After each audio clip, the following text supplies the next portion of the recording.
Hi, this is Tim of the 1916 Company. Welcome and thanks for logging on. If you love this watch, email me, Team Mosso at the1916company.com for purchase pricing and availability questions concerning this watch. This watch is a circa 1969 Omega Seamaster Chronograph reference 145.016.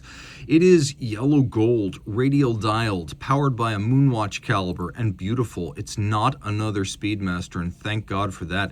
This watch has just returned from service in July of 2026, so not only is it freshly serviced, but it comes with its original full boxed set, including the vintage polishing cloth with the vintage Omega logo still intact on it. So this is a rare opportunity to own an uncommon full set complicated late 60s Omega in full gold.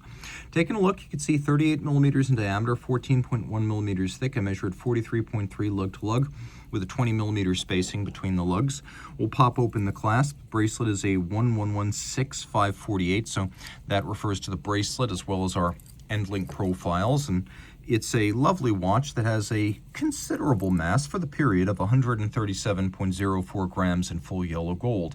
Now it's got enormous vaulted plexiglass crystal, and as you can see right here, the dial is a lovely state of preservation. I would say the dial and the movement of this watch are close to immaculate, and I've seen both of them. It doesn't wear large because it's not huge across the wrist, so it's got a lot of personality. It's not big.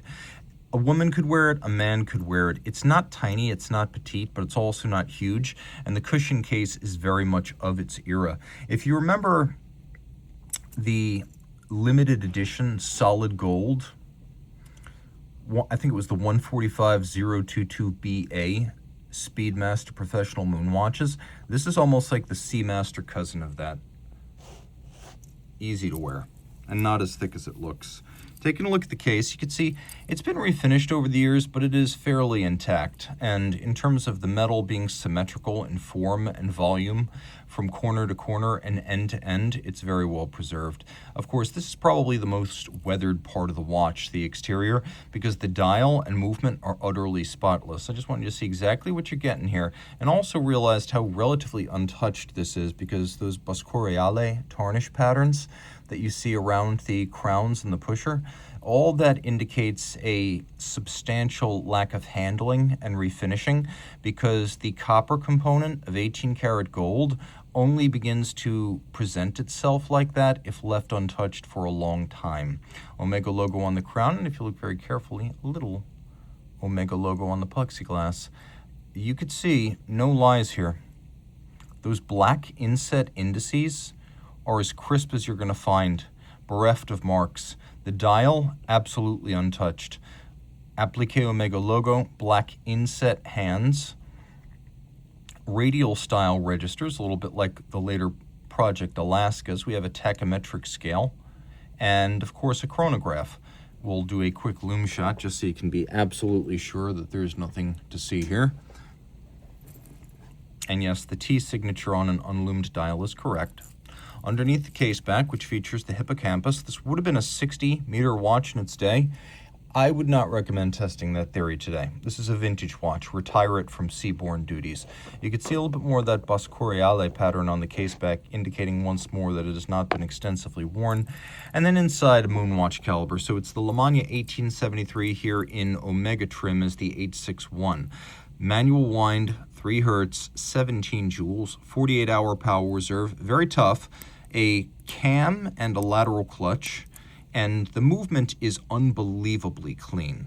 So dial and movement in this watch are huge selling points. The bracelet is also very well preserved, and it has good integrity, although there is some stretch. A lot of that is also factory. They came pretty loose from the factory. Taking a look at the individual links, you can see that we have quite a few of them still intact, several different divots within the clasp that allow you to re-anchor and change the anchoring point for the sake of fit. And perhaps nothing speaks to the external condition of the watch more than the Boscoriale tarnish on the case, and then the intact texture and streaks of the underside of the clasp with the vintage Omega logo. This is the kind of detailing that gets lost very quickly in the first few refinishes. So you could see the quality as well as the tarnishing on the inside of the clasp, speaking to its infrequent use. Getting a quick look at the inside, you can see the reference codes on the inside of the clasp, because I know that's important to Omega boffins. A lot of distortion here as we have quite a vaulted plexi. Even by plexi standards, this one's a bit wild. A lovely looking watch in a state of preservation with a complete set and recent service, the likes of which would be hard to reproduce. So reach out to Team Mosso at the 1916company.com for purchase and pricing details.